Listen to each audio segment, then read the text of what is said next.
What's up, guys? Howdy. Hello. Hello. How you doing? Doing wonderful. We lost our bass player. Oh, that's all right. That's all right. We'll give him a second. We'll get this going here. Hold on a second.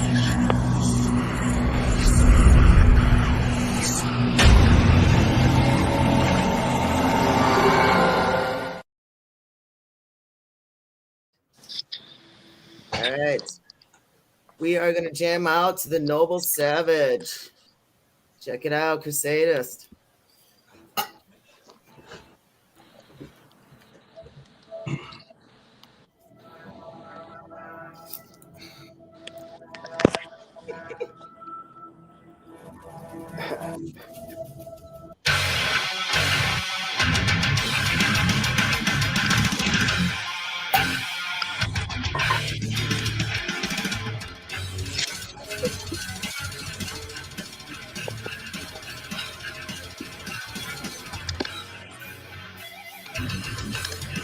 Only my voice is in this video.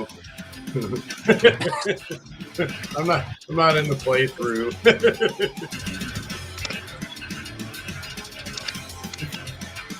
Well, it's in there now.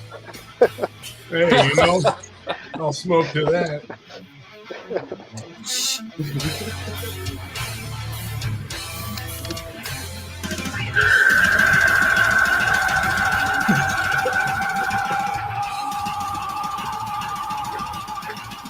That was me. I'm haunted by the memories of battles bad. Sadistic dreams of butchery deeply obscure.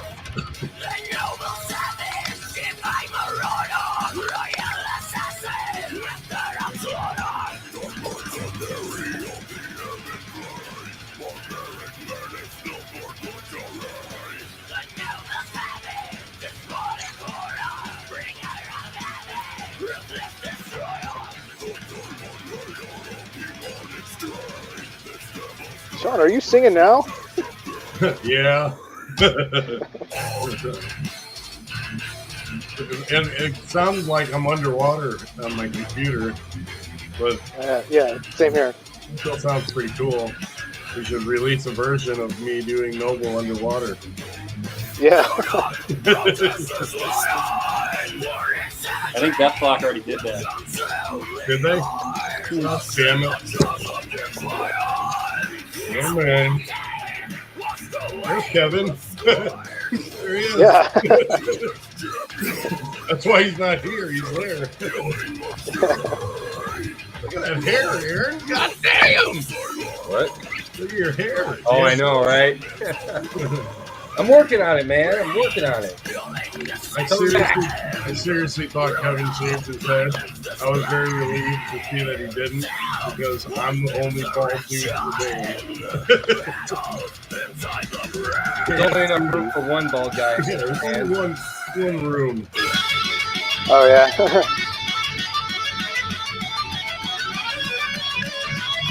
Look at those fingers, ladies. Nothing loose. The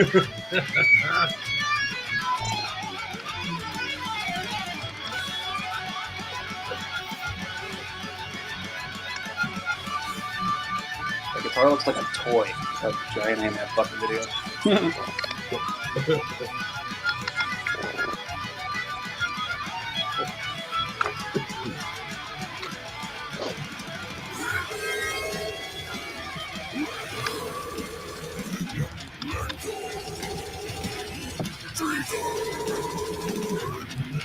Internal war has born within my guarded mind. Duality is tearing me apart inside. The noble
So if I hit the share button on the bottom, can I get additional people in here, like on Facebook?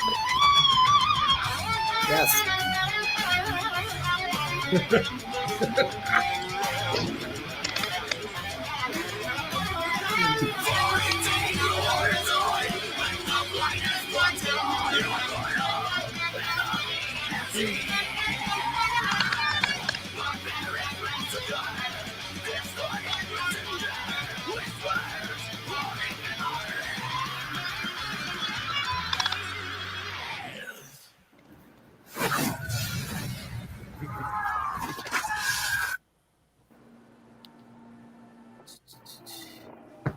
What is up, guys? Sup? How's it going? How are you doing? Pretty Thank good, you for pretty good. asking us. I'm doing Pretty good. good. Happy New Year's. What's that? New Year. I said Happy Happy New Year. Happy New Year. Starting out 2021, 22. Shit, I got to used to saying that. 2022 with me, and I appreciate that. Thank you for the and also for the Savages. Yes, thank you. And I'm Absolutely. glad to see that more of you are able to make it. I know everyone's life schedules and everything going on is hectic, especially New Year's. Everyone's hungover for days at a time. You know, so it's totally cool. So guys, want to introduce yourselves to everyone? For everyone who doesn't know, you guys are from Chicago's very own. You are Crusadist. You guys are badass, and I love you guys. Thank you very much. We Thanks. love you Thank back. you. You guys want to introduce who you are to I'm everyone? Sean, vocalist. I'm Aaron. Guitarist. Jason, drummer. Luke, lead guitarist. And we are missing. Who are we missing? Kevin? Yeah. Missing Kevin, Kevin, bassist. The bass player. bass Typical. player. I'm Finger glad that fiddler. I'm glad most of you guys can make it. And I do appreciate it. It's awesome. You know, making time out. I'm sure you guys were partying yesterday. You know, everyone was, but we're all still here. We're still here. I'm still here. Let's do this. So, guys, how the hell have you been? How was your holidays? Yeah, peaceful, quiet, busy as shit. I'm a FedEx driver outside of doing music, and peak season is insane.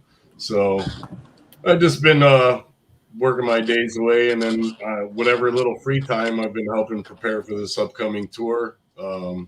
We did a tour with Inhuman Condition back in September, and they were awesome enough to ask us to come back on the second leg of the tour. And it was kind of quicker than we expected. So we've just been scrambling to make sure we're covered, to make sure we can do everything and make the tour a success. We've got a lot of new merch coming. And in the meantime, too, we've just been working on a lot of new songs. So staying busy, trying to make sure 2022 is better than the last 2 years, because this whole pandemic and current state of everything is fucking up music, and it sucks. So, yeah. That's awesome. Try not to get sick. Yeah. It's not Don't one shake thing. It's any another. hands. Fist bumps only. If it's not one thing, it's another. You know, it's like insane these days. Well, you know, I mean, my hat's off to everybody who's out there touring during this crazy time, because, I mean, if people were not doing that, you know, I think people need music more now than they have ever, because it's just it's an empowering thing. And right now, everyone's spirits are kind of down because of everything that's going on. So I think music is definitely needed. So more people need to go out and spread it and do it. And we're happy to do our part. Yeah, I completely agree. Spread it like Definitely agree. margarine. Yeah. Especially what? I said spread it like margarine. Margarine. Margarine. It's Unsalted margarine. Unsalted. A big old slab of government butter. A brick of government cheese. Well, you know, I'm happy to be that person to help spread the music and the band's names, and people just. Thank you. Thank you for Thank coming you out. for all you've done to support us throughout. It's awesome. Yeah, thank you for coming out to the Live Wire at the Toys for Tots yeah. touring event. That was awesome. That was very Yeah. cool. And Yeah, again, thanks for finally. having us on your show. Absolutely, and you guys are actually coming back to Livewire Chicago. Yeah, we're doing Can't wait. January 15th is the date that we'll be playing the hometown show for that part of the tour. And it's actually part of the Save the Rock and Roll Fest that Shane and Empire Productions is putting together. And I I encourage everyone to come out and support. You know, just it's for a good cause and it's good bands and celebrating live music and keeping the scene alive. You know, I think we need that also more than ever with everything that's been going on. It's going to really take the scene to pull themselves together and come out and show people what Chicago's made of. You know, last time we toured with Inhuman, you know, we were impressed. There were some really cool spots on the tour where metal is alive and well. They were fucking going ape shit. So, you know, hopefully Chicago brings it. Bring it. I think you guys are going to do just fine, man. You guys are intense. You guys are crazy on stage. I love your presence. I love your sound. I can never scream like that, let alone breathe that long. I can't scream like that. Shit. I couldn't even try if I wanted to. But, you know, props to you. Yeah. Props to you guys on that. This is my inhaler. Wait, hold on. I'll switch it up. I do plan on coming out to the show, though. I will, and give it. I'm going to behave. I keep saying this. I'm going to behave. I will be out of Facebook jail in 2 days. So I will be able to go live. I won't have to record shit. So I will be able to get you guys going live, throw that up there and get those pictures up right away. Oh, yeah. Yes, and this time we can do another interview if you'd like at the show in January, because I know last time we were supposed to, and it was madness. So I apologize for that. You know what? I wasn't even going to ask, but I appreciate you offering that. Yes, I would love that interview. I'd love to go live with you guys. You know, give that 3 to 5 minute interview. What's up? Come out, come downtown, come hang out with us. Oh yeah, I'm game for that. Absolutely, man. I appreciate you remembering that. Thank you. I wasn't even going to ask anything about that. Absolutely. So, you guys, all right. So, as you were bringing up the tour, you know, the what is it? The Tarantula. I love it. Yeah, Tarantula. I'm like Tarantula. You know, and this is actually part 2. Get it? That. Get it? Yeah, so this is the next. This is the next leg, like a continuation of the same tour from last time. Just second segment. Get it? The next leg. And then for this tour, Macabre ended up joining on too. So they've been we've played shows with them before, and they're super cool people. So stoked to tour with them, and the same with Inhuman. I mean, they take really good care of us while we're on the road. So can't ask for really better people to keep us going, keeping us touring. Yeah, and such an eclectic lineup of musicians too. I mean, like just the experience alone to work with such seasoned musicians. I mean, Terry Butler's been touring since the 80s, and you know, Lee Harrison has been playing drums on the last run, and he's going to be playing drums on this run. And I mean, of course, I can't say enough good things about Jeremy and Taylor.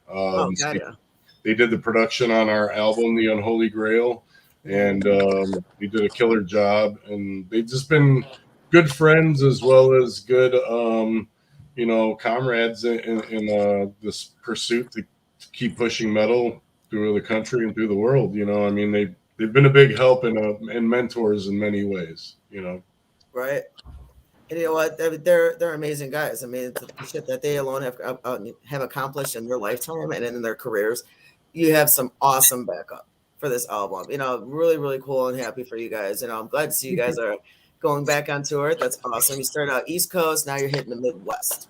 But you're kind of dabbling into the West Coast, but not quite that far. How are you getting? This one is almost more like middle of the country, like Midwest and South, right? So I think West Coast would be awesome, man. I really would always love to hit there. This one's like Texas, up in New Mexico, and Denver. I think Denver's the farthest west we end up going, but then we actually make our way back down to South Carolina and Georgia, where we just were on the last tour. So hopefully we'll see some familiar faces there with those. That'll be cool. I know you did. Yeah. The mandibles of the tarantula. The mandibles. Oh, I'm sorry. What? Oh no, you didn't. That's awesome. And last time Atlanta, Georgia was really cool. The guys down there from what was it, Terminus Hate City? They were really hospitable. They have a really cool venue down there in Atlanta, and they're doing some really cool things for their scene down there. So it'll be nice to go back down to Georgia, even though we're going to Savannah this time. A lot of those people have already expressed that they're going to be coming to see us in Savannah. So that's fucking killer. I mean, it's always just like unreal to know that you've left an impression on people in just a short time, you know, and we're very humbled and honored by that. And that's what kind of keeps us wanting to push and do these things. I mean, it's a big sacrifice to, you know, take time off of work and go and do this because we're not full-time musicians yet, but we're trying to work to that level. So, I mean, we're fully independent. Everything we do is self-funded, and everything is done through definite blood, sweat, and tears. It takes a lot of many battles, but it'll be worth it in the end because we get to do what we love with amazing people. So we're living the dream, literally. Yeah, Absolutely. you know what? I'm stoked for you guys, man. You guys hit the East Coast, and I hit Midwest. So, you know, the follow-up question is going to be: is there a part 3 to this tour that is planned for maybe later on? I mean, technically, it's a tarantula. There should be 8 legs, probably. Right. You can hit every angle. Yeah. You guys are going to Hawaii. Is that next? There you go. Possibly. I would love to go Let's to do Hawaii. it. Big killer. Oh yeah. Well, there hasn't been anything officially announced, but we do have more shows on the road set up for after the tour. February 4th, we'll be playing in Akron, Ohio. We'll be playing at the Vortex. We're doing a headlining show up there with some killer bands. Atomic Witch is playing with us. Oh, really? Atomic Witch is on that? Yeah, That's awesome, dude. They played with us in Canton, Ohio on the East Coast leg of the Tarantula. And really cool dudes.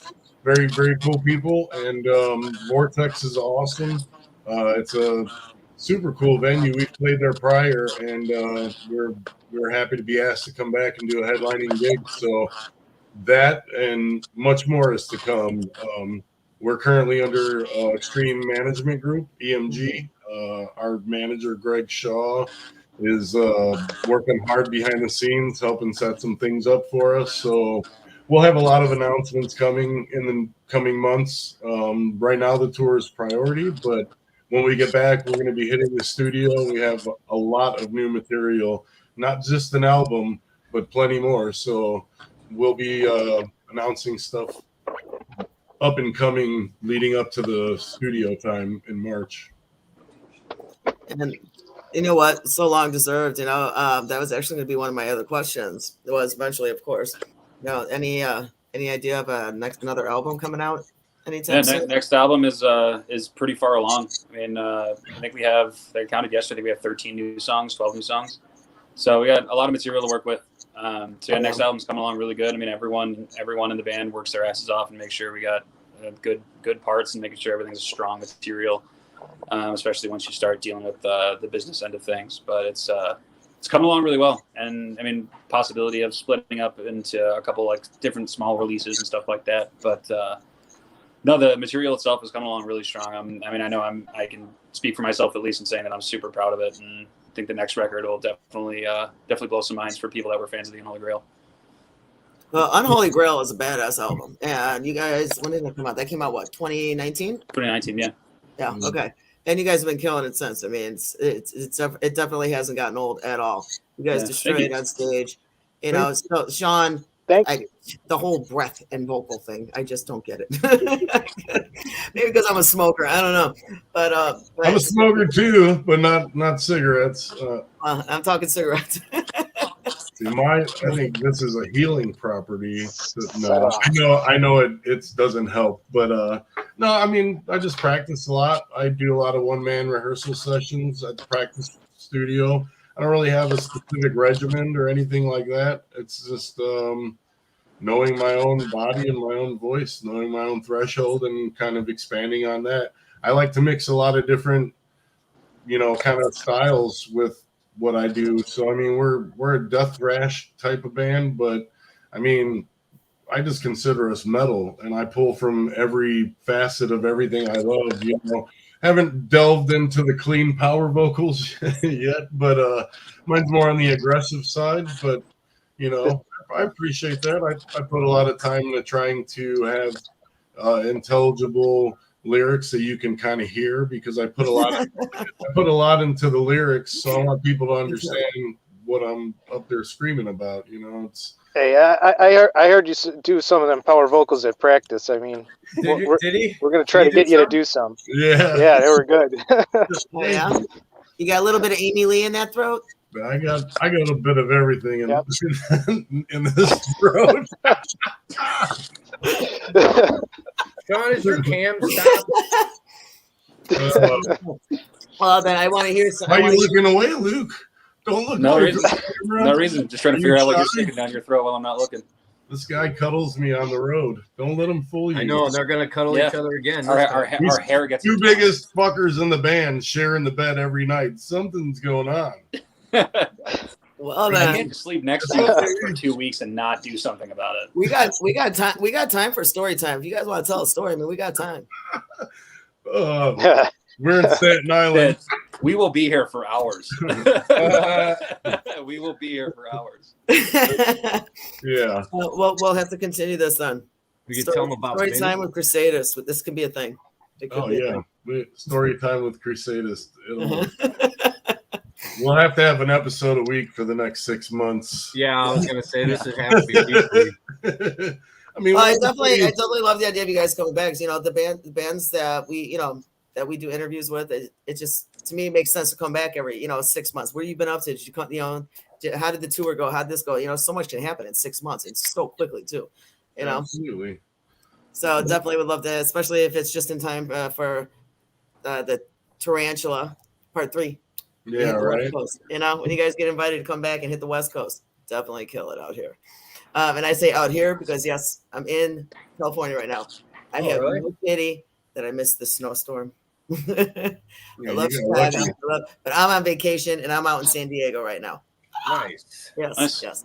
Oh yeah, it's like 63 out. It's beautiful. San Diegans, San Diegates.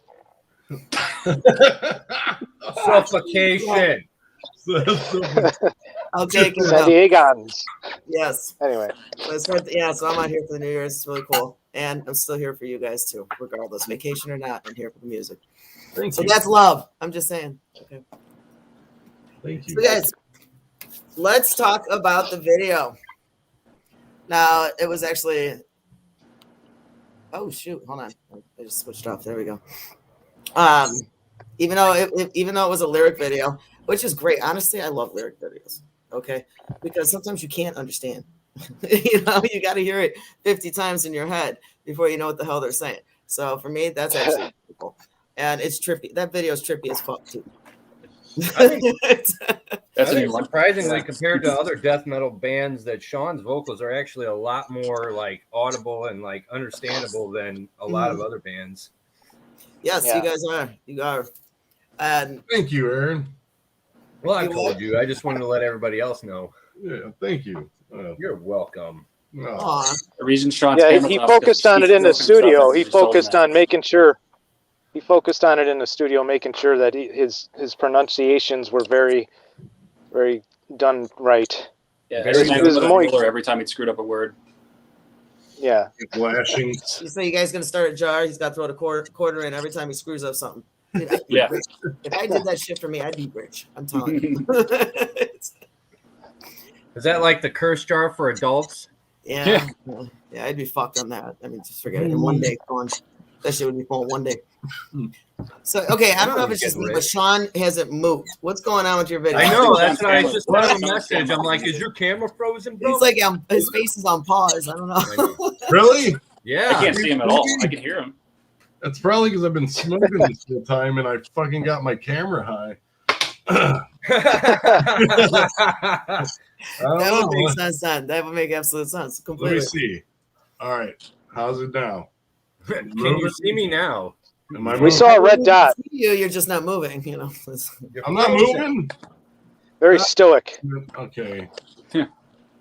Hold on. Look at his eyes. He definitely looks stoic. Can Now you it's hear me? volume. You're, Turned into an S. This is hilarious. I got nothing. Really? All right. All right. You know I'm what? gonna, We still get to see your face and we get to hear your voice. So hold on. I'm gonna come right back. I bet he is. He's gonna come right back. Oh, it's okay. See you a little bit better now. It's a little foursome. Yes, it's not quite so cramped. Yeah. So anyway, so this thing about Sean. Yeah. Get on before he logs on. Yeah, All right, right. well, here, hold on. I'm gonna keep you in the back so you can't say shit. Hold on. The whole internet. So guys, no, seriously. I mean, you guys gonna be starting your tour soon, and it starts. What? You guys leaving? We leave in a few days, right? So today's Sunday. We leave in 3 days. Yeah, we leave on the 5th. Yeah. Oh yeah. Stoked. Yeah. First couple of shows are in Texas, so we got a long ride to get down there, but it should be wicked. I mean, I'm really excited. You guys bust it? Hoping it doesn't snow too much. Yeah, especially once we get to fucking Denver and Minneapolis. No, we have a passenger van. It's a 15-seater. We rented one for this tour. Good. Yeah, so sure. So many van shenanigans this time. Yeah, a lot more van sleeping, van cuddling. He's trying to get. Man cuddling? Mm-hmm. Aw, see, that's how it should be. Oh, look, Sean's trying Yeah, to get it's there. mostly Sean. Hey, Hey, there he is. am I moving now? You are moving. You are good to go, man. You like to move it. You like to Yes. move it. I got my camera high. I don't know. So Sean, we're talking about how you guys are leaving in a few days for to start the tour, and you know you guys, it's gonna be it's perfect timing. You know, you guys, Chicago gets mauled by a snowstorm that kicked the Midwest in the ass. You know, and you guys are taking off. 1,000 flights were canceled. Yeah. Yeah, we're happy to go to Texas, and hopefully it's nice down there. We haven't played in Texas yet, so a lot of this is new territory for us. The East Coast tour, we've done a lot of regional shows in surrounding states on the East Coast, but we haven't did like a full scale tour until recently. We had one booked, but the pandemic like literally canceled it. We were set to leave on March 20th, which was a Friday, and on that Monday prior to that, half of the dates were canceled due to shutdowns because that was when Corona first raged. So It all fell apart, man. Yeah, it all fucking fell apart. So we were dormant for a while, and then we just kept writing, and then now we finally hit the East Coast. But this next leg of the tour is a lot of uncharted territory for us. And we've played in Minneapolis before, and of course Chicago, but you know, most of the other dates are new territory. So it'll be an awesome experience to go and see how people react to us in different states.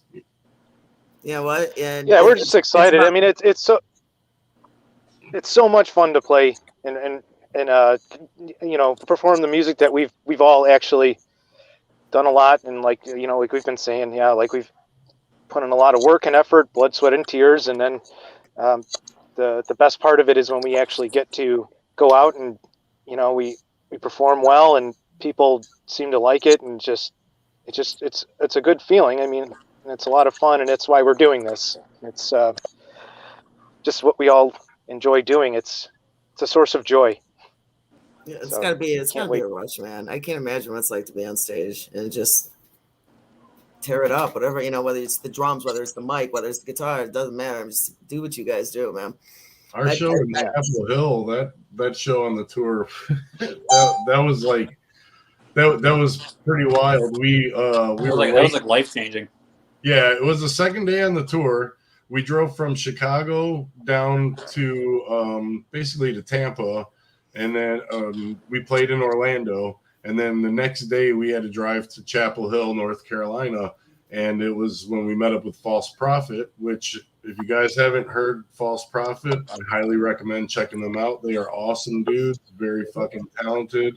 We actually played a few dates on the road with them. But Chapel Hill was kind of like the hometown show, and they really brought it. I mean, it was nonstop pits. People were going fucking crazy. This kid kept running around in the circle pit, and every time he passed by, he'd jump up and slap me on the top of the head. And like it was an endearing slap. Like I knew he wasn't trying to like attack me, so it was all good. It was just kind of like a savage, like, fuck yeah, I'm gonna slap that bald ass head. And I was like, you slapped that fucking head, kid. So it was awesome though. It was really cool. It was like we were stressed out because we were late by about an hour and a half because we had some vehicle issues. Yeah, dude, the van started overheating, and then the keys got locked in the car. Like, yeah, it was like the tour bailed out by a dude in an F-150. That was funny. Yeah, keys got locked in the car. Damn keys. I can't Yeah. even know their Yeah, just yeah. And we're thinking this place Who had teach it's called them kids a local- lesson. Yeah, it was like the local 506, so we didn't know what to expect. We thought it was going to be like a VFW hall or something, but it was I would actually think that with that name too. That's the first thing I thought it was VFW. yeah, but it was actually like a really really cool venue. It was a big, nice, Very similar to solid. Reggie's in the city. Yeah, it was a similar like a Reggie's Cobra type situation, somewhere in between that, and it was awesome. We were like really shocked when we got there. It was fucking packed already. And John from Incantation was out there in the crowd hanging out, watching the show. Just a lot of people that were just really enthusiastic and supportive. We sold a lot of merch, which was fucking awesome. Thank you guys for the support. I mean, sincerely, like to come from a different place where we're completely unknown and to have people invest in our merch is again another humbling, just very awesome experience. It's like, holy shit, and that's buying merchandise is what keeps bands on the roads nowadays. So when we have crazy fuckers that come out to these shows, Yeah, and that's like our only table and talk to us and buy a shirt, buy a CD, whatever, it all means the world. Yeah. And it keeps us going. Well, a lot of people don't, they don't realize how expensive it is to do everything out of pocket, Yeah. And you guys, especially when you guys are touring, you're driving all over the damn place, especially in a big old 15-seater. Okay, that's gas. That's a guzzler. And with the prices, I don't care if they dropped for the New Year's or not. Okay, it's still high. Right. Even though people are getting in line for Starbucks to pay $7 for a damn cup of coffee. I'm just throwing that one out there. Gas is still high out there. As I'm drinking my Starbucks, so I wasn't in line for that. But you guys are definitely killing it. You guys are touring with, some really good fucking bands. It's Inhuman Condition, Macabre. I mean, just all these bands that are a lot of fun. I would love. Inhuman Condition is a great show. When we played with them last time, they were awesome. I mean, we watched them every night, and it was just they put on a really good show. They're a really fun band. They're very just. Well, they're all real humble dudes too. Like Inhuman Condition, it's Terry Butler from Death. I mean, he practically invented death metal. Then you got Jeremy, who's drums with Venom. He's playing Vakken in these 20,000 attended shows. Yeah. And these guys they show up to the same shitty club that we're playing at that same night, and they crush it no matter how many people are in that crowd. They don't care. And you gotta appreciate that. These guys that are used to playing massive shows with Obituary or whoever, they're used to playing those, and they're still sharing a stage with our dumbasses. So it works. It's humbling to say the least. I seen Terry playing with Obituary at the Chicago show with Black Label and Prong. I went to the House of Blues to see him. And it was just weird because we had just gotten off a tour with Inhuman, and I'm watching him play, and I'm thinking to myself, like, fuck, like we should have just played. Like it just felt like very familiar. And then he's seeing me in the crowd, and it was a really good feeling to see, like, here he is playing in front of like basically a sold out House of Blues, show with Black Label, but he still recognizes me in the crowd and is still hospitable, brings me backstage, and he's a super awesome guy, very, very genuine human being, and all those guys are. And we have nothing but amazing things to say about all of them. Just great people. I mean, Jeremy opened up his home to us 3 times on the tour. We really can't. Yeah, they made us fucking breakfast. They made us breakfast. They made us like biscuits. They made us tortilla soup. Yeah, it was amazing. Really? Yeah. So who made tortilla soup? Oh yeah, yeah, it's unreal. We were sitting at Jeremy's house for the last. We stayed the night at his house after our Gainesville show, and we were going to play Tampa at the Brass Mug. It was the last show on the tour, and we're sitting there having breakfast. We're sitting there talking with Terry, and he's telling us how he was in Germany when they were bringing down the fucking Berlin Wall, and we're just sitting there drinking coffee, and then there's a ring at the door and a knock at the door. That's fucking Glenn Benton from D. Yeah.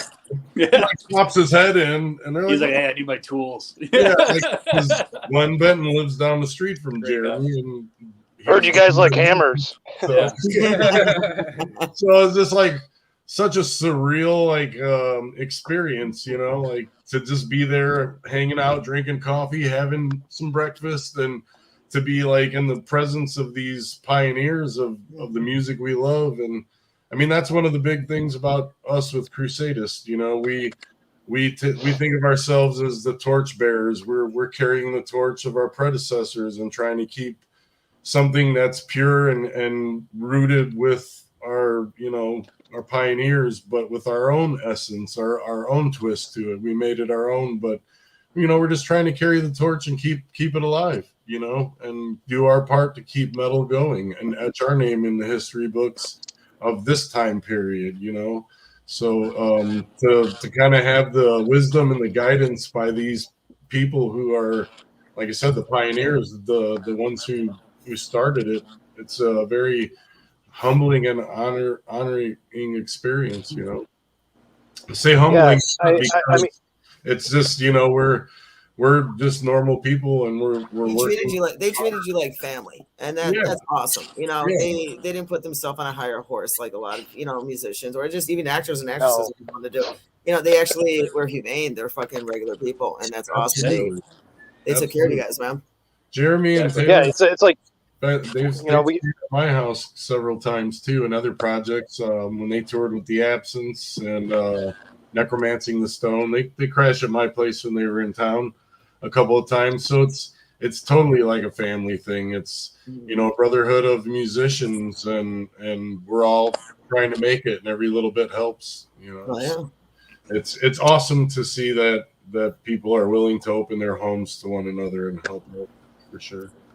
It is, especially now, you know, when money's tight for a lot of people, you know, and like I said, you know, you guys hitting the road, that shit gets expensive, man. So every little bit, that you know, each of everyone can help each other. If you know bands coming through that you've toured with, even if you're not on tour with them at that moment, they're coming through the city, you want to hook them up with a place to stay for the night. That one night can make a huge difference. Absolutely. You know, amazing bonds can happen when everyone looks out for each other on every level. So that's awesome.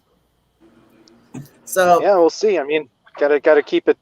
Gotta be smart, and we're all trying to do, like we were mentioning earlier. Like right now, we're all working jobs, and it's not exactly impossible, but it's not exactly easy by any means, and it's risky. And here we are, and we're looking forward to it, and we're gonna put as much effort into making this tour even better than the first one. Which the first one, like it was our first, so we were making mistakes here and there. I probably shouldn't have ate so many fiber cookies in the second. In hindsight, like his entire diet on tour was strictly fiber. Yeah. Yeah, and yeah. So the spinach got, you know, we're gonna do. I'm gonna do some more spinach. We got, you know.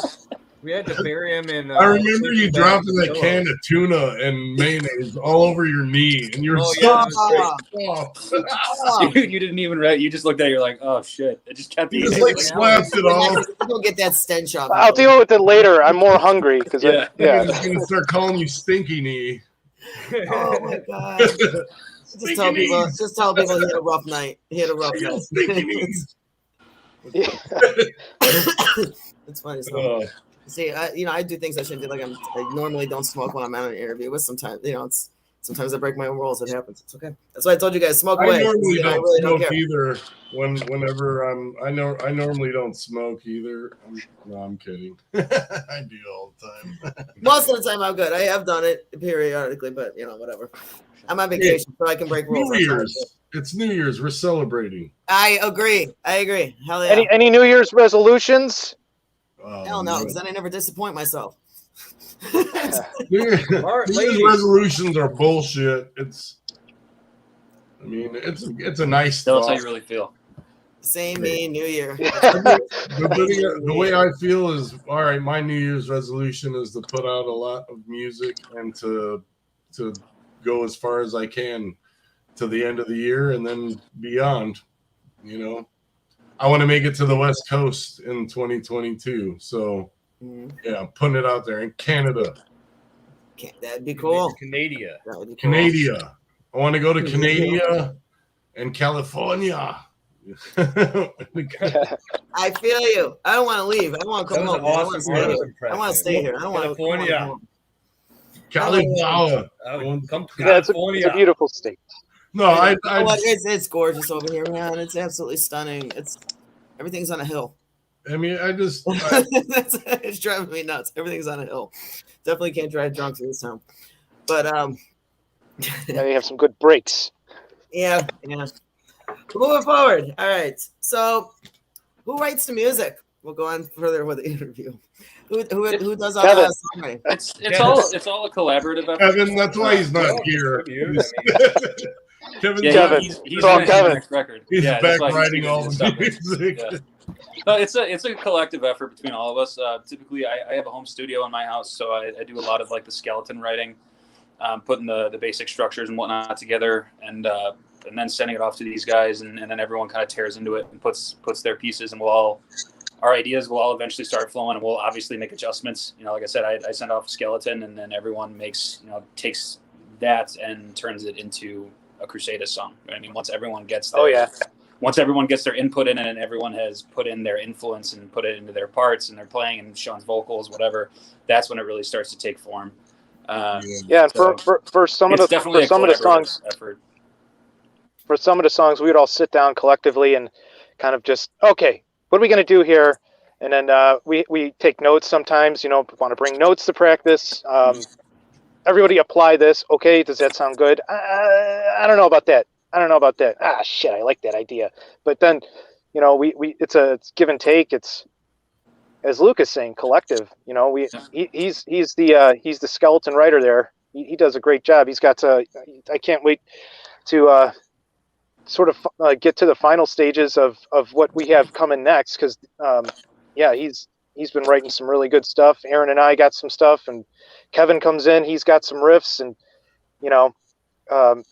even Sean sometimes makes suggestions here and there, and they we sort of vote on it, and then it starts taking a mind of its own, and that's when it starts getting good. It's really fun when that starts happening, because then we just keep hashing it out every time at practice. Play it as many times as we can.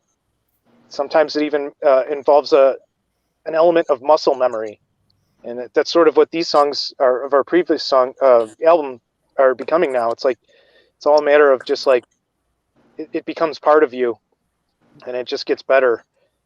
And that's why this tour is going to be a lot more fun, because it's we're moving forward, and it's like I said, the first one, it was good. We've been really treated well by the friends we made, in Human, and I think this one's it's going to be a continuation of that, but with us having a little more experience and getting to put in some hard work and have it pay off in a way we really kind of wanted to. We're getting the positive feedback that it seems that everyone has to say about us, and it's a really good feeling, and I'm appreciative.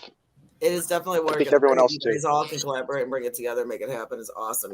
Typically you always hear it's one or two people, but when you hear it's everybody that's just collectively, joining in, and then Sean popping in when he feels like it. Well, I usually have I'm like conceptual when it comes to writing. Like the first album's a big story, so like each song is kind of a different chapter. So as I'm thinking of like the next phase of what's going to happen, because the next album is a continuation of that story. Mm-hmm. So I'll throw out ideas, and it'll inspire Luke to maybe write a certain song. If he hears like a title or an idea for the concept, that kind of drives the spirit of what is starting to be written.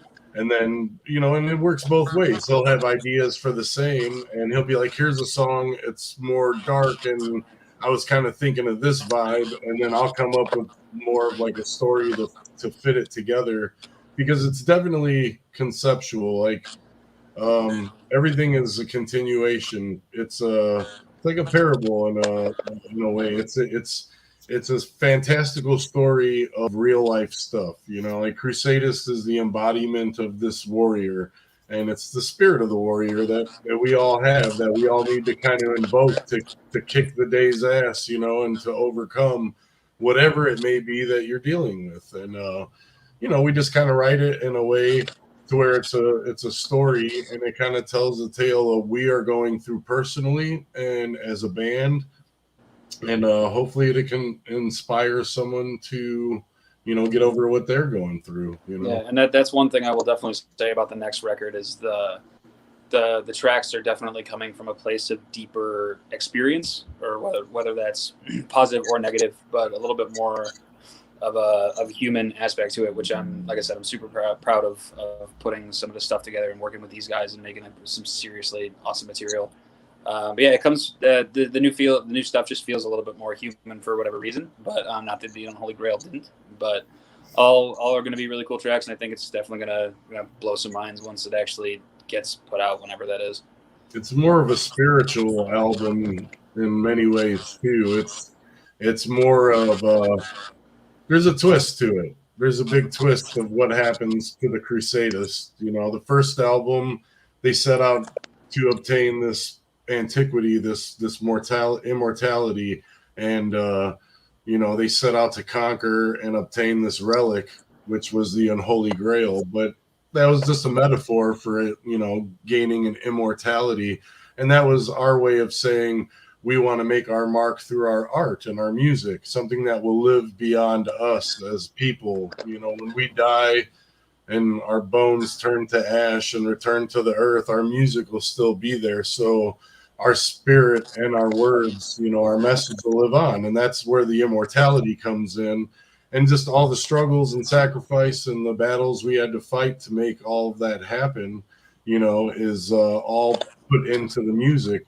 So this next phase is more of a look inward. It's more diving into that spirit of the warrior more so. And it's just basically finding the last bit of inner light to guide you out of the darkness and refusing to die when you're surrounded by death. So it's going to be something definitely different, but still very much Crusadist. Just another chapter in the book. It's a different part of the story. So who came up with the name Crusadist? That would be me. I don't know. One day I was writing lyrics and brainstorming song titles, and I kind of just thought of the term. And it's just a combination of Crusader and Sadist. And the idea behind it is just like a noble warrior who, becomes sadistic because of always being thrown in the midst of battle. It's like always having to fight for what you believe in and what you love and your goals and just overcoming adversity. So eventually you kind of grow sadistic in nature to the battle. It's almost like you crave it, you become addicted to the blood, basically. So it's like the duality of the warrior. It's like fighting for a good cause, but sometimes you have to become the demon to kill the demon, so it's kind of that aspect of it. It was something that I had for a long time, and I had other projects that it never got used for, and it was something I brought up when we got together, and it just felt right, and we rode out with it. I had the logo drawn as well, and that's kind of like what I presented when I called everyone together. We were in my living room, we were talking about these songs, and I was like, so far as band names go, what about Crusadist? And I popped up the logo, and they were like, fuck yeah. I was like, all right, cool. So it just kind of worked out that way. So that's awesome. I sometimes hear some people talk about the lyrics that they hear and on at least this last album, that it sounds more negative, and I'm like, it doesn't. No, because like if you especially listen to the lyrics of Beyond the Count of Grief, it's mostly about persevering and not giving up, and that's I think what the whole point of it is too in the long run of what we're doing. We could have given up at some points, but we did not, and it's turning out to be something good. And now here we are, going on another tour. Hell yeah! Speaking of that, many more to come.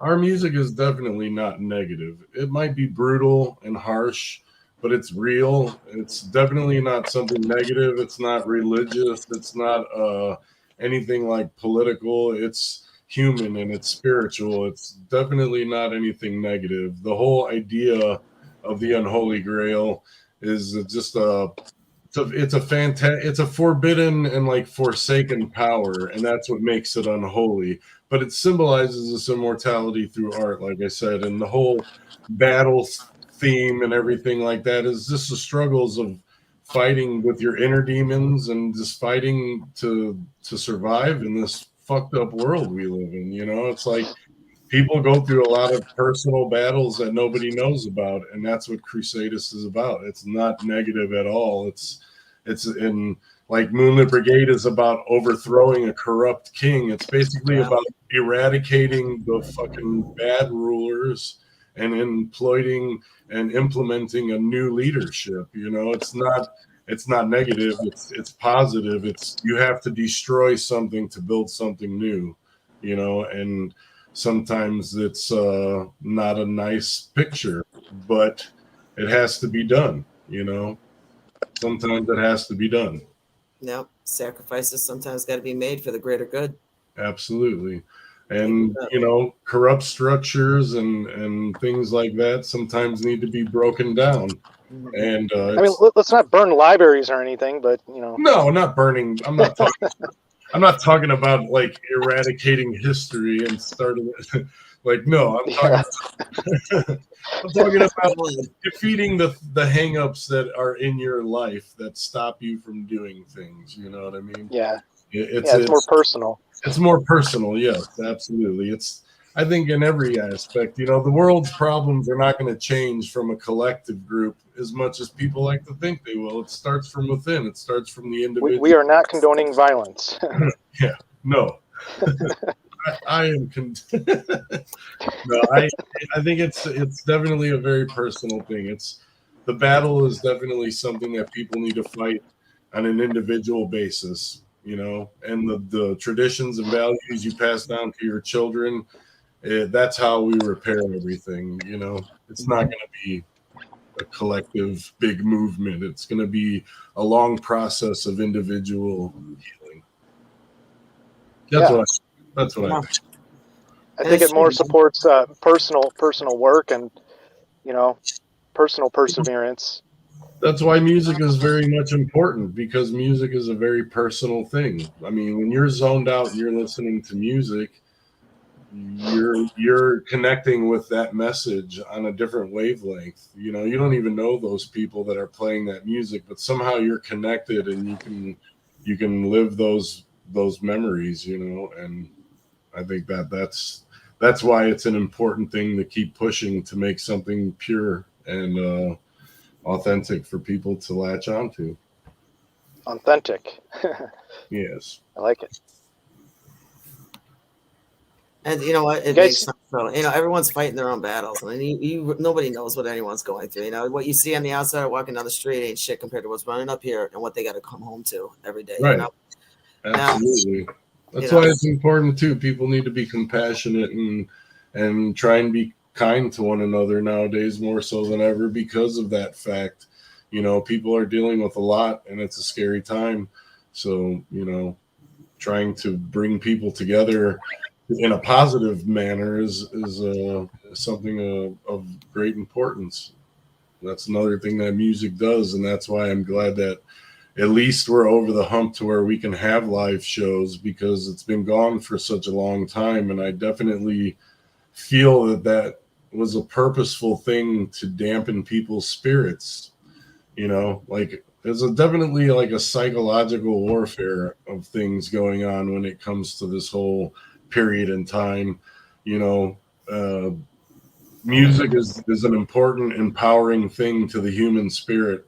And if it's silenced and it's shut down, then it dampens and weakens people's spirits, and then they become malleable and easy to you know, control and control. Yeah, and it's not about a conspiracy theory. It's not about a political thing or anything like that. It's just about humanity, man. It's about just looking with your own two eyes at what's going on around you and realizing that, you know, certain things we shouldn't take for granted.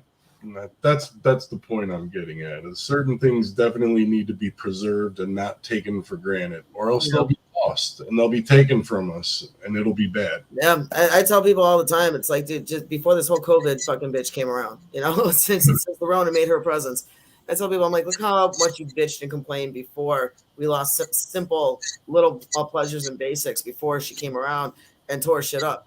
And I'm like, you're always saying, I want this, I want that, that old school saying, the grass is not always greener on the other side. Now, a lot of the people, including myself, God knows, including myself, look back and be like, I would still rather deal with that shit than what I have to deal with now because of this shit. Right. So the little things are the ones that can make and break people a lot more than the bigger things, and how they perceive and react through it determines the final outcome. It just sucks, but we're going to have to take hits all the time. It's not just going to be once in a while. It's not going to be the government. It's not going to be brainwashing. It's not going to be this. It's not going to be that. It's always going to be something. We're always fighting a battle. We're always fighting a war, whether it's personal or altogether. Absolutely. I'm like, do you have to be a dick? Staying alive is one of them. Yeah, that's exactly. Every day we walk out the door, they say, we take a chance. Get hit by a car. It's becoming more common now. It's like, nobody cares anymore. Everyone's driving a lot more drunk than they were before. On that note. And playing on their phone and not paying attention. Yeah. I even see cops doing that shit all the time. All the time. Yeah. I'm going to say, the general area where I live, DuPage County. Citizens arrest. I'm going to call Wheat now. Where did Luke go? Luke disappeared. He went to go get Kevin. Yeah. I think Kevin. He's watching on the back end. He's like, I want to see if they talk shit about me when I'm not on there. You could still hear us. We can't hear you.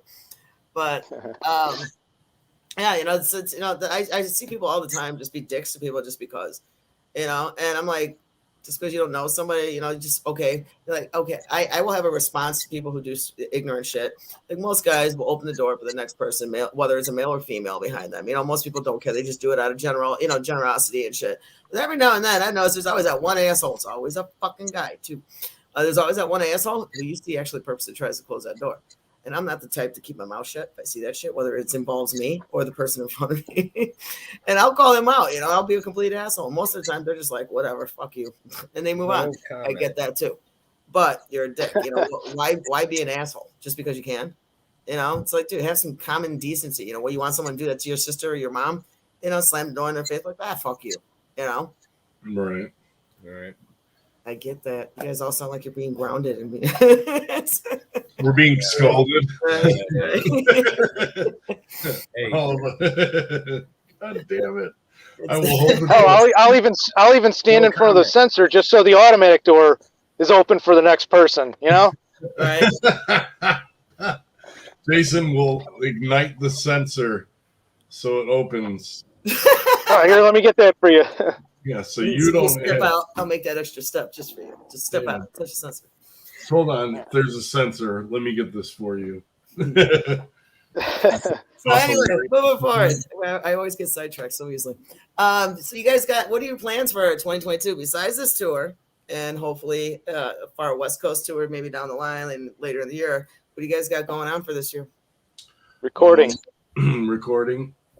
We're going to be recording. Hopefully, the plan is to record in March. When we get back from tour, we're going to buckle down and try and get some stuff ready to hopefully begin tracking in March. We have a single that is finished being tracked that we're just waiting for the mixing and mastering, the production. Jeremy, who's actually an Inhuman, the vocalist, and he's actually supposed to be doing the production, him and Taylor, on the single. So, of course, we're going on tour, so he's probably not going to get to it until after tour. So, makes sense. Yeah. So soon we'll be releasing at least a single, and then we're tracking for the album, and we got a little extra that we're going to do something else that we're kind of not really announcing just yet, but soon everyone will know. We have some little surprises, so we'll start announcing all that once we get back from tour. Once the studio time is set, and things are put in motion. We got a lot of different things that we're trying to accomplish in 2022. Working with our manager, Greg, we've kind of got a little game plan going, and yeah, like I said, we have a few tricks up our sleeves and a few little hidden things that we're going to be announcing kind of soon, probably after the tour, making everybody wait a little bit, just because we're trying to do things right, and we're still 100% independent. So yeah, everything's basically a time and a budget issue, and just making sure everyone's schedules line up for the most part. But the goal is to hit the studio sometime in March, and we're looking to release some new music, hopefully in March, and then possibly by like April, May, we're gonna drop something on everyone, and then the album is also on the docket. Probably won't get done until late the year in the year, if not an early 2023 release, just because, you know, with everything, like 2022 is going to be a big year for releases, and everything's planned way in advance. So word is that a lot of labels are not releasing until new stuff, at least until 2023. So that's why we have some tricks up our sleeves to release some stuff sooner under our own power, because we're still independent. So You know, there's always benefits to being independent, man. yeah, because we kind of that way we can kind of control our own release date and everything, and we still have outlets to make sure that it gets good promotion. We worked with Clawhammer PR for our album release, and they did an excellent job. So I'm sure that our management is we're devising some sort of battle plan for the next release. So being that it will be independent, we're going to do a lot of multimedia stuff to represent each song individually. So there's going to be videos and animated stuff and all kind of things going on with that. So that should be pretty cool. That is awesome. Definitely looking forward to it. You know, just getting, you know, seeing. I'm playing with the screen. Sorry. About time. Yeah, just like jump up. Just you and me, Sean. I got to start putting some individual shots here, so I'm not always looking at. I don't like looking. No, that's fine. A lot of it's me personally. I don't want to see my face. Talking. I got issues. Everybody wants to see your face.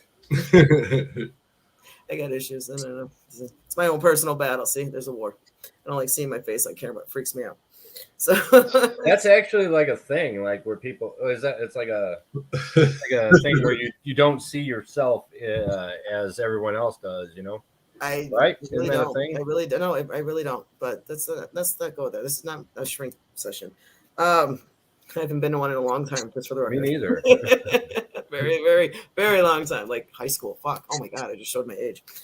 So, anyway, what about possible fests coming up? We are not. Any fest you might want to send in some links and stuff and shit to check out, like, you know, Blue Ridge or Meadow on Mountains, anything like that. Anything big? Right now, we're talking to a few. Management submitted us to a bunch of different festivals. We have not been given clearance to release any of that info just yet, but there's some in the works for sure. Like our management has submitted us to a bunch. Like I know Toledo Death Fest, Full Terror Assault, a bunch of those we've been submitted to. There's some great metal some awesome shit to see you guys hit the stage on. And one day maybe I'll be able to travel and go see this shit. Yes. Metal in the Mountains is another one. There's a bunch that we've been submitted to. I can say that. We just can't announce anything just yet. Right. But things are in the works. That and other festivals as well, depending on our ability to do so. There may be even some overseas things in 2022 that we might be able to do. So again, there's nothing set in stone yet. We can't announce anything yet, but there are things in the works. So we're trying to stay very busy and just do as much as we can while we can. And you guys are doing a great job at it. I'm stoked. I'm stoked. You guys are doing all this touring, and you're in the process of getting an album going, and you're still squeezing in all this shit. You just want to keep blowing up the fest, hitting them all up. I mean, you guys are just pack it in, man. Jump in, both feet, and then some. That's awesome. You guys need to. Too. You guys just definitely need to blow up. You guys definitely need to blow up, and you got some amazing fucking guys backing you up for a very good fucking reason. Very good reason. Thank you. Absolutely. We appreciate that. Thank you very much. Absolutely. I mean, it's always been our dream. This is something I've been doing for a long time. I just love making music and being able to do it with good people. I mean, it just makes it that much better. You know, it's not a job. It's definitely hard work. It can be a job for sure. You got to definitely look at it as a business in a lot of sense, but it's a labor of love. It's passion. It's my passion. So, yeah.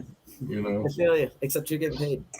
and I'm very happy that we have these opportunities ahead of us. You know, it's something that, you know, everybody tries to do and wants to do, and when it actually happens and the doors are opening, it's like holy shit, you know, it's kind of surreal. So it's definitely awesome. We're excited for it. I am too. Hey Jason, what you got going on up there? I know, like he's all freaking out. I saw Aaron turn around. Yeah, all of a sudden he became very. I don't like this open he had door all this behind glowing me. light, and then he had this look of "I'm guilty." And then he just kind of smirked. Are you at the practice spot, Jason? I am not. I thought you were sitting outside. Yeah, I call shit out, Jason. You gotta be ready for that. I am outside. Yeah, it's all good. It's all good. You know what? I'm glad that we've had great reception the whole time. That is good. I'm loving that factor. So that's awesome. Telling you. I want to ask, I'm going to throw in some random questions. I know we're technically over the hour mark, but I'm really not picky. I quit my night job, so I'm in no hurry on Sundays anymore. So, an extra few minutes is not going to faze me at all. If you guys getting high and blabbing this whole time, so that's probably my fault. It's all your fault, Sean. Shut it the is. fuck up. It's fucking my It explains everything, man. It's all you, Sean. It's okay. You know what? So I've literally been smoking this whole podcast, and I'm not gonna stop. Packing more up. You shouldn't. You do you, man. Dude, yeah. It's completely legal. Even if it was illegal, everyone would still do it. But it is perfectly legal in Illinois. It's legal in my world. With it. It's legal in my world. It's legal under your roof. That's all that matters. Right. Exactly. All right. So yes. Well, good. So if you so I like throwing some extra little fun questions just to find out a little personal bullshit. Did you guys did you know that you always wanted to be a musician, or did you guys have other dreams and other aspirations you wanted to do when you were growing up? Well, when I was a little kid, I wanted to be an astronaut. So you have a fascination with astronomy? Oh, I'm way into nerdy shit. Yeah. Yeah. No, but I mean, like from the time I was 13, I knew that what I wanted to do is play music on big festivals like Ozfests and Mayhem Fest. That's what I want to do. I want to do world tours, arena shows. That's what I want to do. And I've always believed in Sean's abilities, and Lucas phenomenal. Jason's like the best drummer in Chicago. Kevin's a fucking phenomenal bassist. Like I've never believed in a band more than I believe in this one. So I can see why, man. I can see why. So when did you first pick up your first guitar? Me? Mm-hmm. 13 years old. Were you self-taught, or did you go to class? No, I taught myself. Yeah. So you went all by sound? Yep. Everything by ear for a while. Then that's the major time. I mean, I'm not knocking any of the musicians who, were taught and whatever. Some start out young and were taught that way, and that's fine. And there's nothing wrong with that. But I mean, it's just mad respect for people who went by ear and just started hitting that shit. Yeah, trust me. I mean, there's downsides to trying to learn things on your own and doing it all by ear. I mean, anybody who's played guitar long enough would tell you that there's a lot you can gain from learning music theory, which I do not fucking know, but very little bit that I do know, it is extremely helpful. I always wondered what you guys do when you're tone deaf. You think you hear one and it's something totally different. I mean, I always wonder about that. No, it's not tone deaf. I mean, it's just that definitely happens. I mean, Oh, I thought you were playing this. Oh, okay. I'm glad you straightened me out. You know, I mean, that shit happens all the time when you're playing a million notes a second, you know. Right. Well, yeah, especially when you're ripping that shit, man. I can't. Props to you guys. That's all I gotta say. You know, it's like, I mean, I love singing. I got an ear for talent, but I'm not the talent. You know. But yeah, you guys are awesome, and I fucking love it. What about you, Jason? When's the Yeah, first I've been time you playing picked up a since- guitar, Jason? A real one? I'm just kidding. Drums. Yeah, I've been playing since I was in grammar school, 4th grade. I started off in in the band, playing symphonies and stuff, and learning how to read music. And then eventually I started wanting to sort of kind of learn piano, and just really wasn't for me. I just like drums a lot better. It's always just felt fun to me, and I like the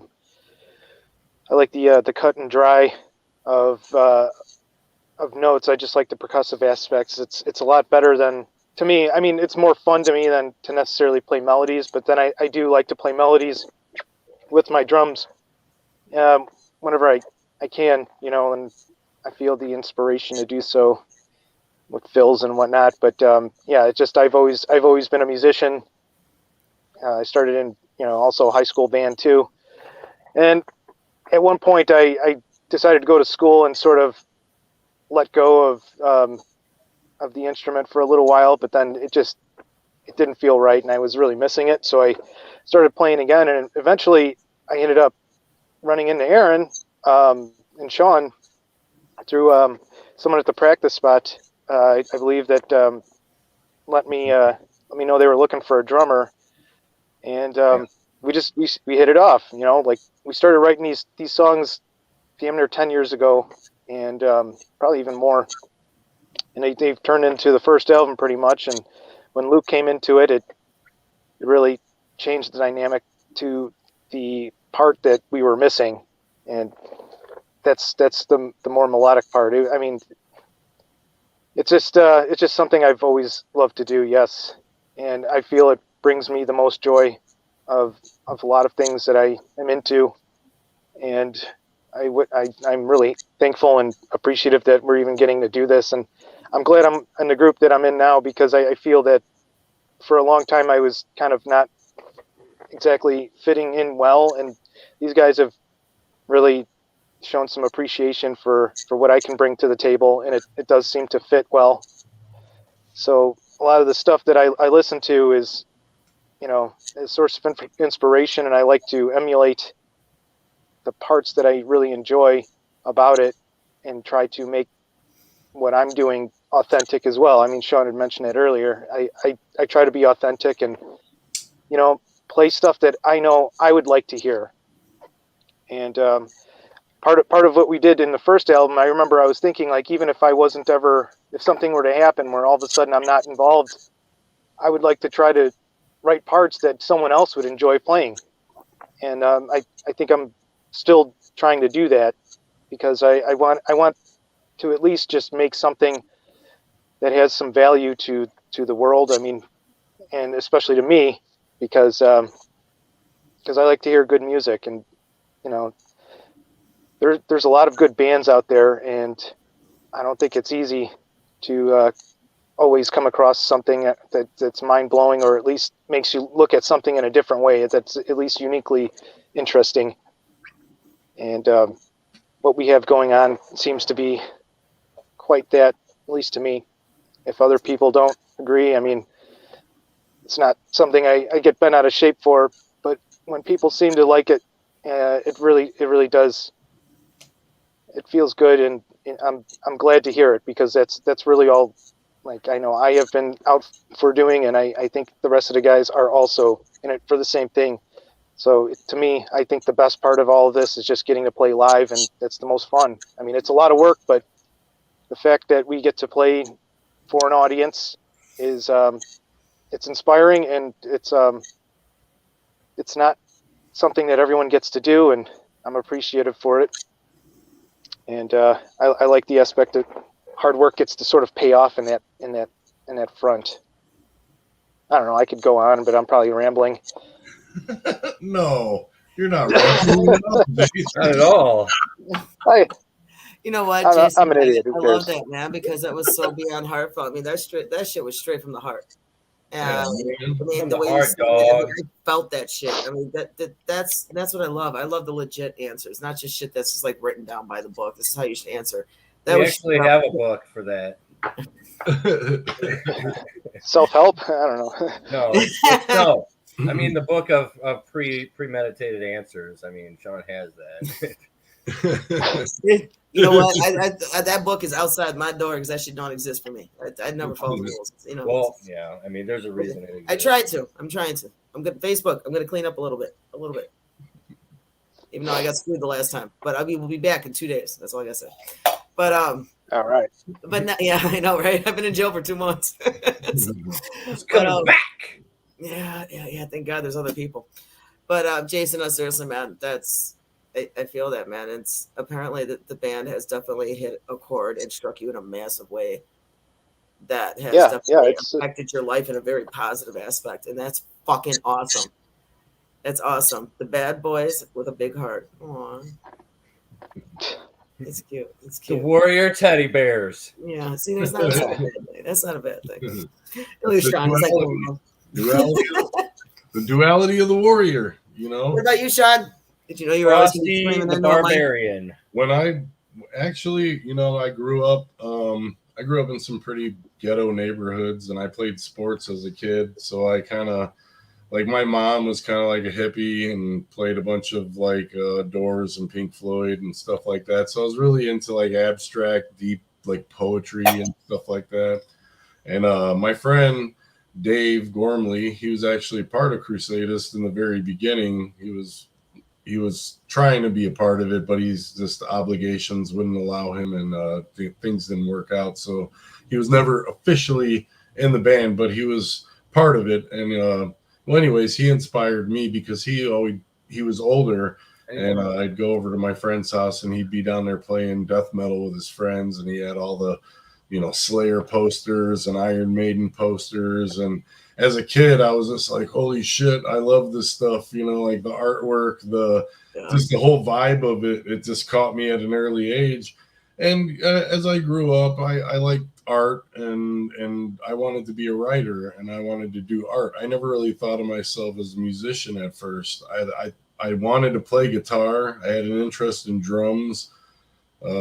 As a kid, I went to school, and when we tried for band stuff, I wanted to do drums, but they tried to stick me with wind instruments.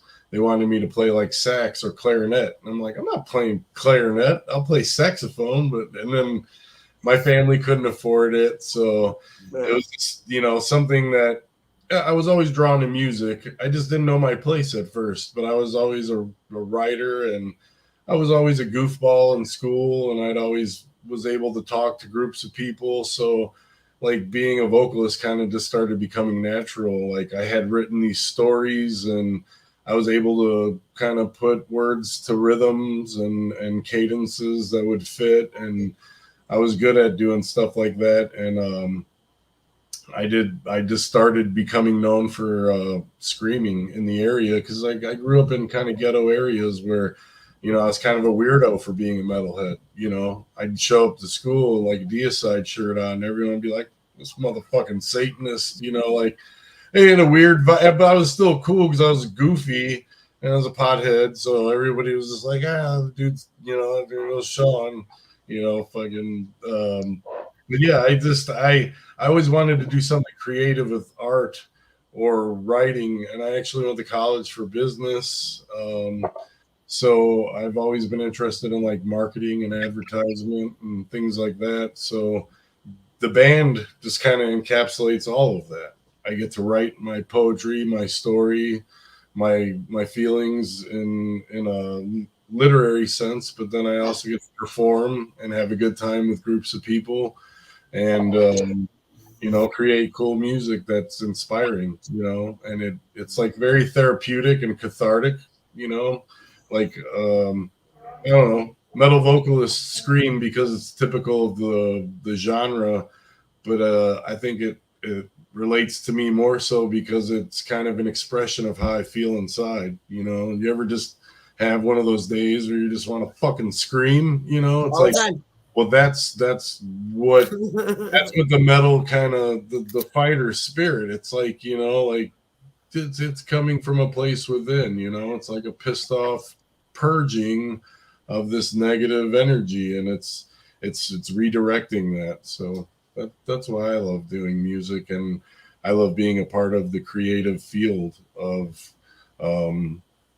I love creating a world and then seeing that world become a part of other people's lives, big or small. You know, I'm not delusional. We're trying to reach as many people as we can, and hopefully we can reach more and more as we go along. You know, that's the dream.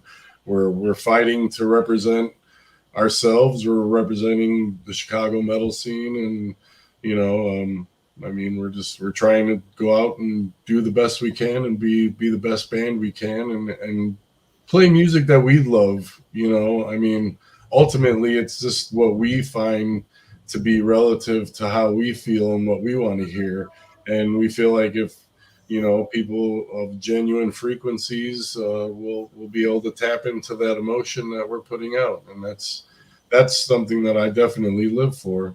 I mean, that's why I'm continuing to do it all these years. Oh yeah. Fuck yeah, man.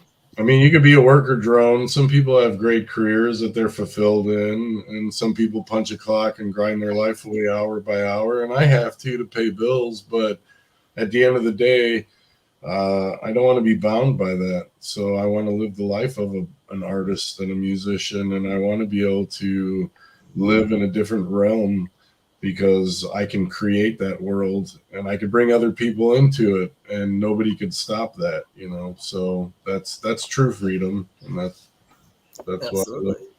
Okay, so you guys, I mean, obviously the musician has been inbred in all of you since fucking puberty, basically, you know, and that's awesome, because I mean that's not it's not a hobby at that point, you know. It's beyond a passion; it becomes life, you know. And well, MTV, growing up, MTV was always a good source of music that I really enjoyed. Actually, the first album I ever bought was Slayer Divine Intervention, and Best Buy used to have these catalogs and stuff, and that's where I saw it. And it is it's not the same anymore, but I think what we're doing is sort of trying to get that back in some way. I don't know, through social media. We're just trying to put material out there, music right. material.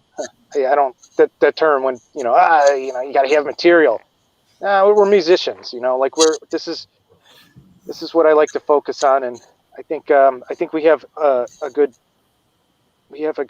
palette of music that we can offer. And like I said, we're at a point where we're molding our craft. We're learning what it takes to do what we have set out to do, and you know, opportunities seem to be coming our way through the positive direction that we're trying to go. So it's a blessing, but it's also not without some sort of price, and we are all sort of taking sacrifices, like Sean's saying, you know, like we got jobs, but doing our best to work around it and make it happen.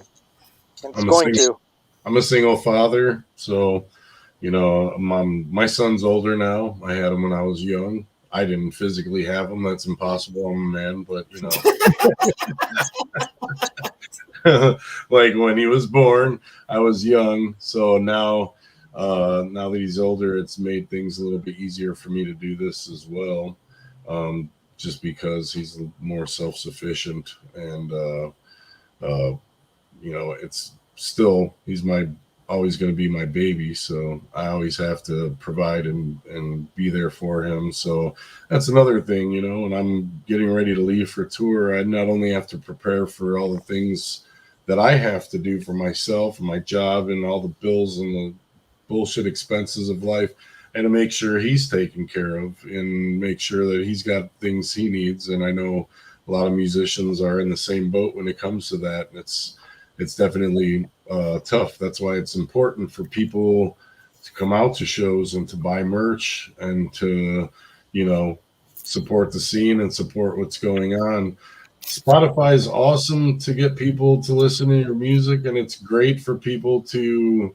It's real convenient, but it's nothing beats going and buying a physical CD or a T-shirt. You know, like physical media hopefully will not die. You know, not.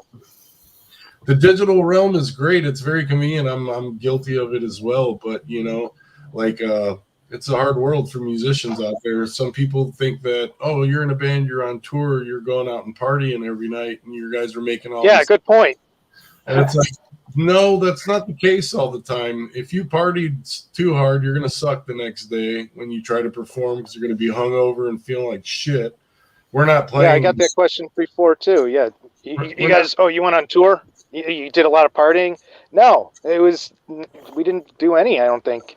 It was hard work. We partied when we could, but like in a casual sense, you know, it's like the music that we do is intense and it's precise. It's some there's a lot of technical aspects to it. It requires a ton of focus and energy and precision. Right. You know, there's no way you're going to do that all fucked up. You gotta be on your shit. I totally get that. Like I'm smoking a lot now, but before shows, I don't smoke a lot. I try to make sure I do breathing exercises. I stay on tea. I stay hydrated.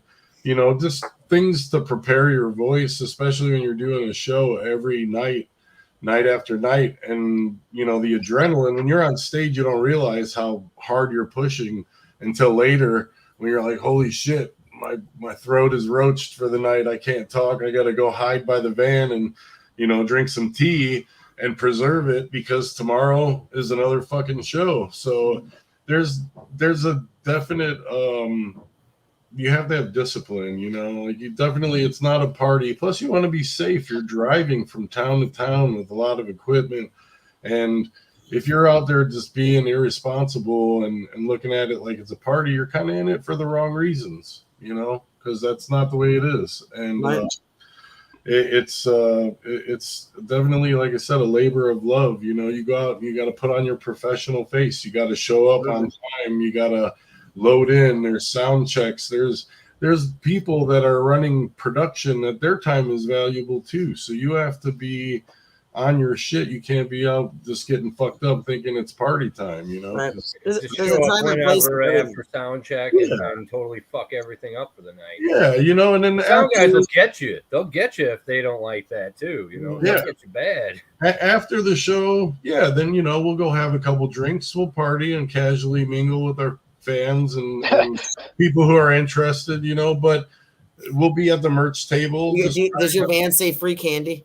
Yeah. Is it white? I don't think they're white anymore. I think they're more modernized now. They're like gray and black now vans. Jason has got a bowl of butterscotch, you know, like old people butterscotch give outs. Little old people butterscotch. Yeah, you know the hard Werther's, yeah. Werther's butterscotch. You know what? I love Werther's. They are good. They are. Or the 10 of hard candy that's all stuck together. Like it's why are none of these wrapped individually? Yeah, none of them are wrapped. Right? It's like all stuck into one cake. It was funny. I like Werther's though. I'm a Snickers fan. That's my number one by far. I always eat the nuts first. Good place to start.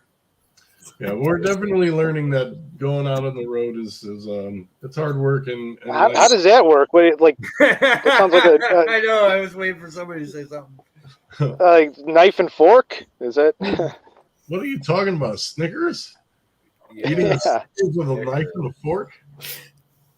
Okay, I haven't done that yet. But I always go for the nuts. I always go for the nuts first. I feel like you always go for the nuts first. Then you get the nougat. And then I give it a rim job around the fucking cookie candy, the candy part. I start chomping off the chocolate. I eat my shit a weird way. Wipe the caramel off your chin. I was gonna say, then the caramel gets real sticky. Yeah. You should see me eat a payday. It takes me like 3 hours. Paydays have a lot of nuts. One nut at a time.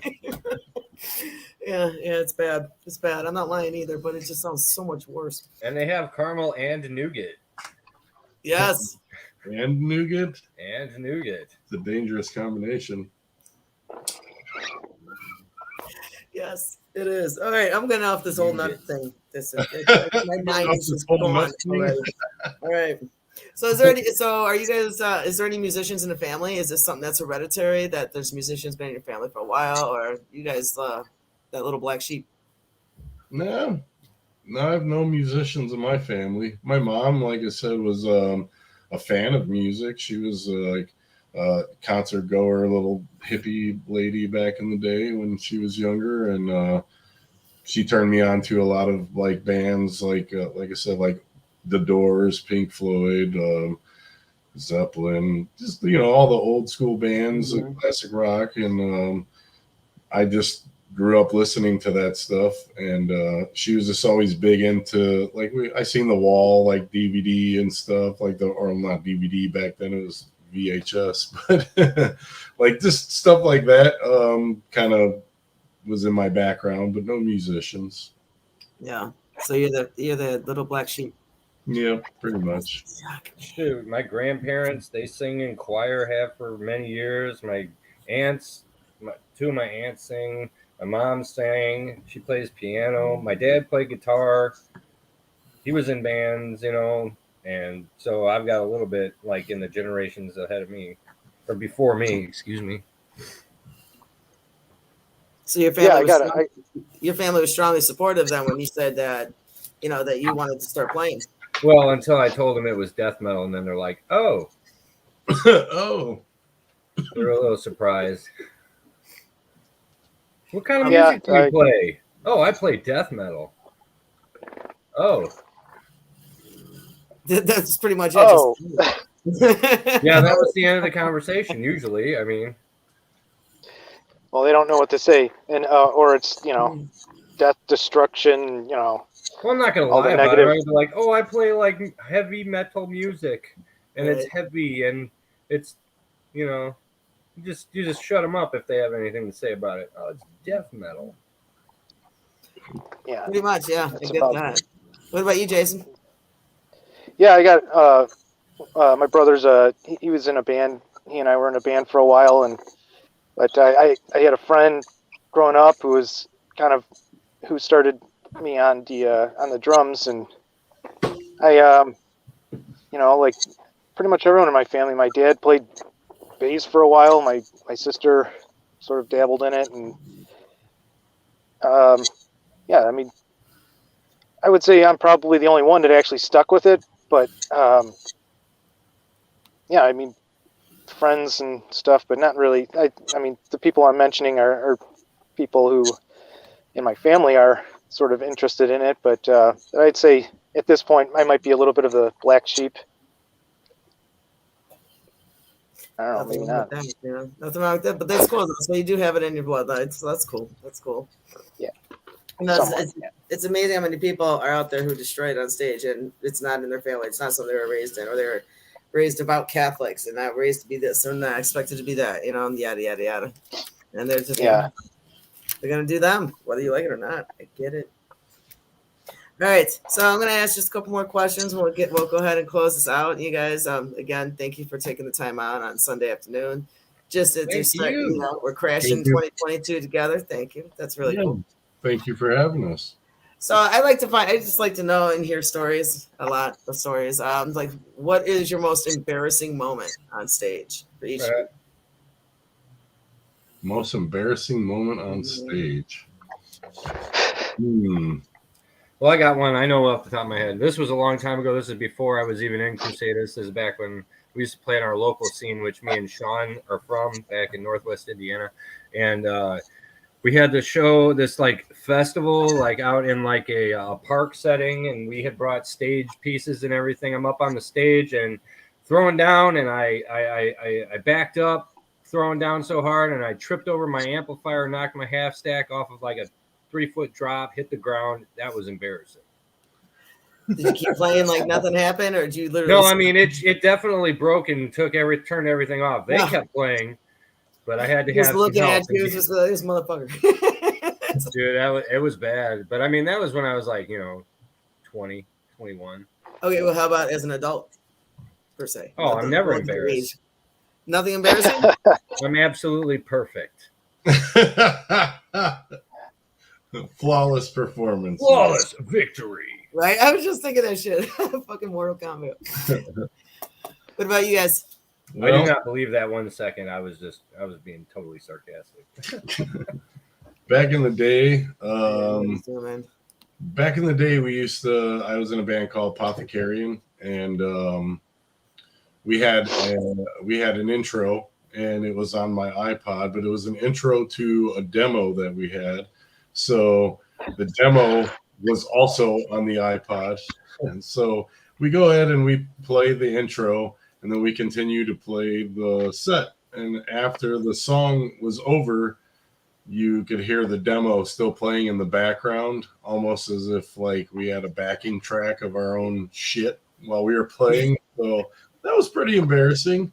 In recent times, I'd say another iPod malfunction is that we'd have an intro playing and the fucking iPod would go low battery real loud in the middle of our dramatic intro, you know, like lights off, crowd supposed to be building intensity, and the orchestration of this intense instrumental intro is going, and then some digital low battery fucking loud.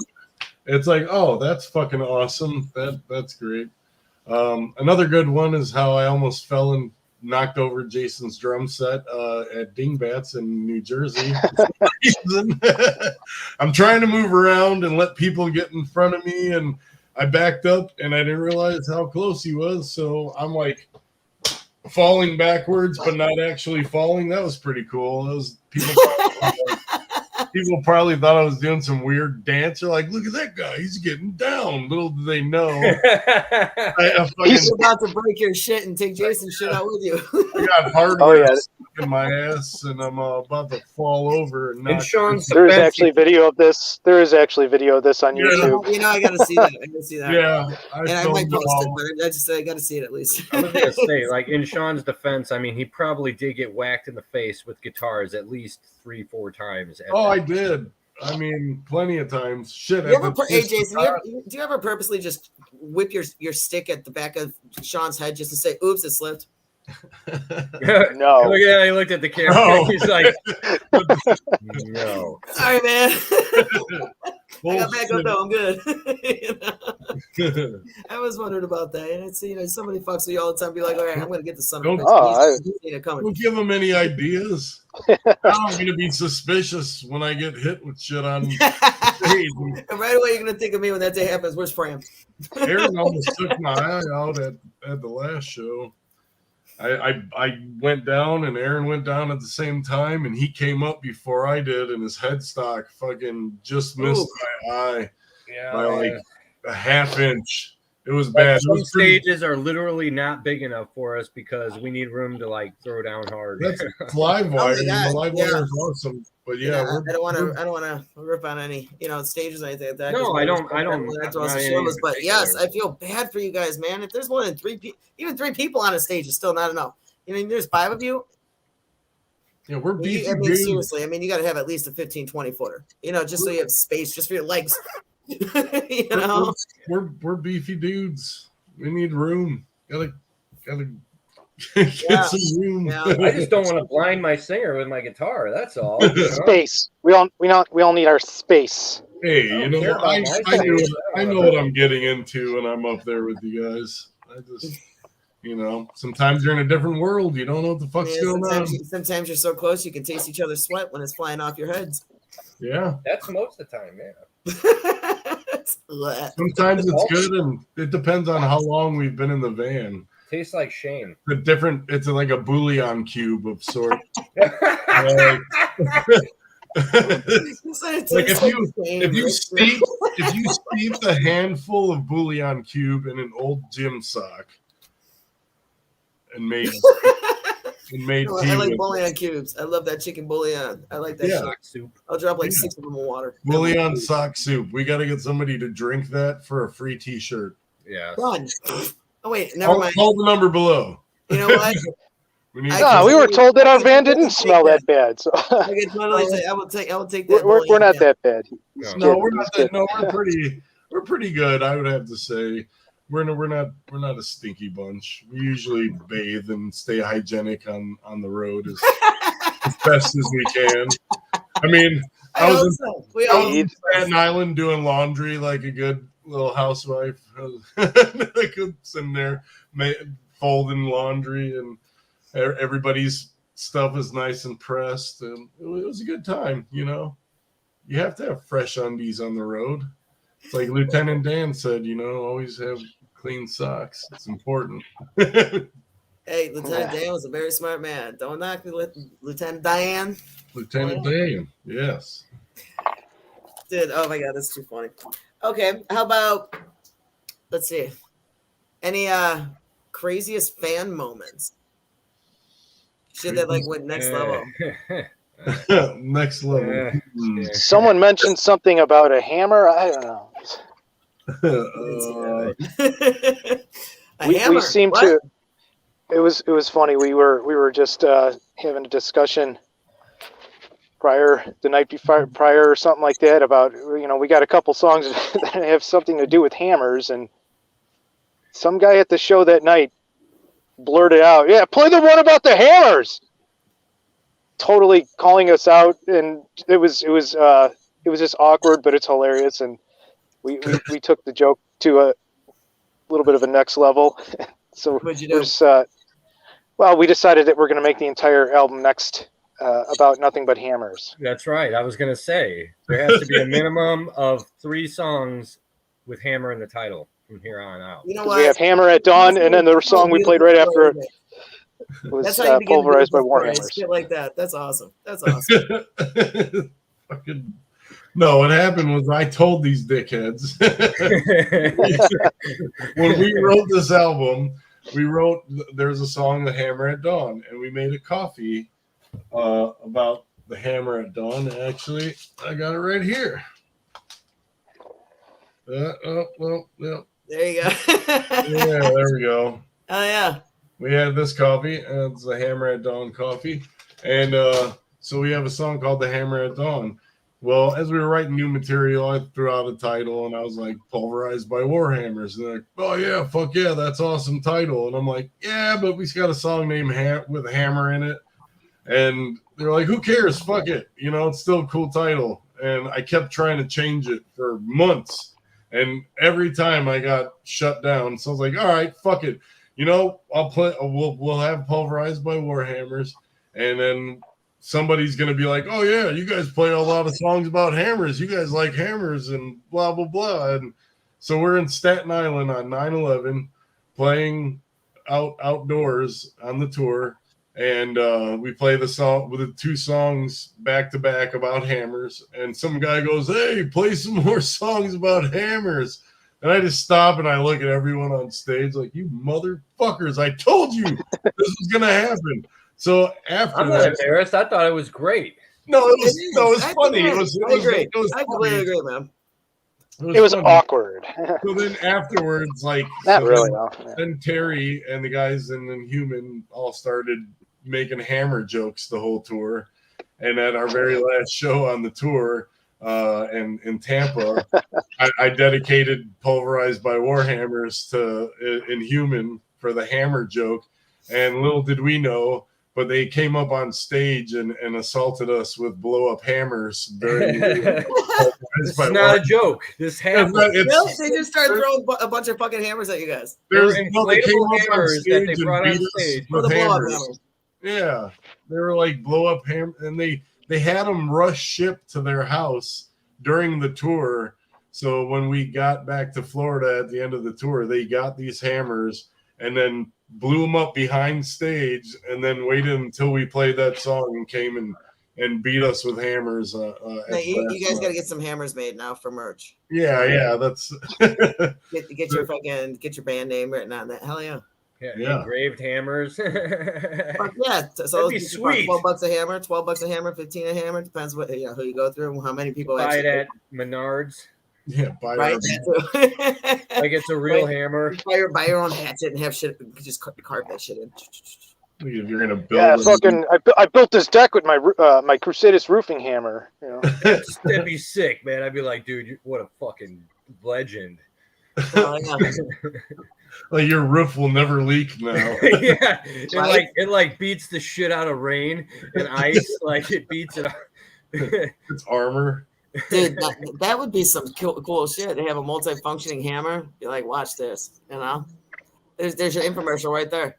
The guy I work with, man, he fucking welded a hammer onto an adjustable wrench. That is something I've never Really? seen before, man. It's a hammer wrench. Interesting. A wrench. And it's functional. It actually works. It legit works. Multi-purposes. It's a rammer. The rammer.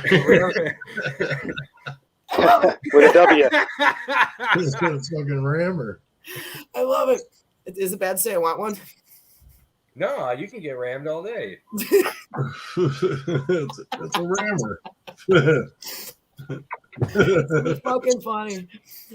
Oh my god, this is fun. You guys, this has been awesome. I want to keep going, but Yeah, I know you guys got things to do, and I got go. sunny California skies waiting on me to show my presence. Nice. absolutely. Thank you for having me. No, you know what, you guys. Yeah, thanks for having us. Absolutely. You know, what are some platforms everyone can check you guys out on? Check out your music. Look anything about you. You can go to YouTube, Spotify. Spotify. We're on CD Baby, Amazon Music, Bandcamp. We have storefrontier.com. If you go there, there's exclusive Crusadist merch designs that you can't get anywhere else, and it's printed by the same company that prints the merch that we carry, that we sell on tour. So if you've ever bought one of our shirts, you know that they're high quality, and you'll get the same quality from the Store Frontier. What's the URL on that, Sean? It was storefrontier.com/Crusadist. It's very simple. You can get there, and they handle all. You buy direct from them. It's the same printing company that does all our merch, and you can get exclusive designs. They're long sleeves. There's like I said, stuff that we've never printed before that you can only get there. Soon we'll have indie merch account. We're working on all that. That's coming for the new year. And like I said, along with a lot of other things that we just can't mention yet. But yes, be on the lookout. Tarantula Part 2 is coming to the Midwest and Chicago, January 15th at Livewire, with InterDK opening the support. Hope to see all of our friends out there. It would be great to give Inhuman and Macabre a big Chicago welcome and fucking tear that place down. You know, I mean, in a good way. Dave's an awesome dude, and yes, he is. Dave is cool as hell. He's been keeping metal and shows going at Livewire, and Shane is pushing for the Save the Rock and Roll, and I mean Reggie's and Liars Club and all those clubs are fantastic, great people. So come out and support, and not only our show but all those shows that weekend. You know, it's all for a good cause. Absolutely. And definitely look forward to seeing you guys when you guys come out. Well, I'm gonna say come out when I come home. When I come home, you guys, I know you guys are coming back, you know, but definitely going to be cool. Can't wait to see you guys again. And again, I appreciate you coming on, updating us on what you guys have been up to and what you got coming up. Definitely looking forward to further future things, the next album, whether it's in a year, whenever that puppy comes out. You know, we'll have stuff soon. There's other stuff in between, trust me. Yeah, there's going to be a couple of things coming before that in a couple of months. Absolutely. Keep checking our updates on the we get Facebook usually is the one, but follow us on Instagram and Facebook, and even though Spotify is whatever, but follow us on Spotify. add us to your Spotify stuff, please. Yeah, add us to the Spotify playlist. This is like the number one way that is used to measure bands. That's where we need you to play our stuff. It helps to get us on better shows. And if you want to see us playing in your hometown, you know, if you're not from Chicago, and we're working on more and more tours as the year goes on, you know, it helps to have those Spotify number followers. So go and fucking give us a like. Definitely. Well, obviously I already like you guys, so that's not an issue. But for everyone else, definitely need to check these guys out. These guys are tearing it out. They start from the East Coast. Now they're hitting mid. They're going to eventually, hopefully, hit West Coast. We'll see that in the future or not. In the meantime, you guys, again, thank you for coming on. It was awesome getting to see you guys again and meet with you personally instead of at a show. Awesome. Yes, thank you very Thank much. you. Thank you. You too. Hey, you guys have a good one and Happy New Year. You too. Happy New Year's. Thank you.